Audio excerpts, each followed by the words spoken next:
مهما الواحد بيستحمى برضه حران. فلقيت حد بيقول لي طب ما تشربي من القله. بصراحه استغربت، بس لما قريت فوائد القله لقيت فوائد القله دي رهيبه. القله او الاواني الفخاريه من الطين، كلنا عارفين الطين بقى قلوي بطبيعته، ولما بيتلامس مع حموضة المية فبيوفر التوازن الهيدروجيني اللي بيساعد في حموضة المعدة. ده غير انه مليان بالمعادن والطاقة الكهرومغناطيسية اللي بيساعد في الشفاء من بعض الحالات الصحية لو عندك مشاكل في الجهاز الهضمي او في المعدة، وكمان بيمنع من ضربات الشمس. هتقولي طبعا ايه العلاقة؟ بص يا سيدي، الاواني الفخارية القلة يعني فيها فيتامينات ومعادن الموجودة في المية المتخزنة، وده بيساعد في الحفاظ على مستويات الجلوكوز في الجسم، وهيديك تبريد لطيف لجسمك. ومصيبة شرب المية من الازايز البلاستيك، الازايز اللي بنحوشها دي ونفضل نشرب فيها بتحتوي على مواد كيميائية سامة، فبالتالي بتضر الجسم من نواحي كتير. وبيقال انه بيخفض مستويات هرمون التستوستيرون، وكمان بيعمل اضطراب للغدد الصماء،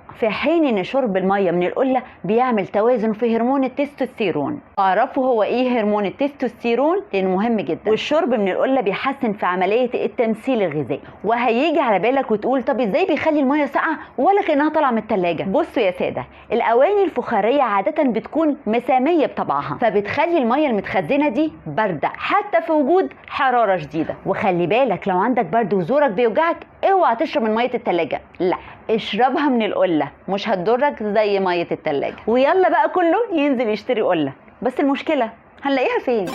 شيروا الفيديو ده عندكم لعل حد يسمعه ويستفيد. كان معكم بسمة مجدي، اشوفكم على خير.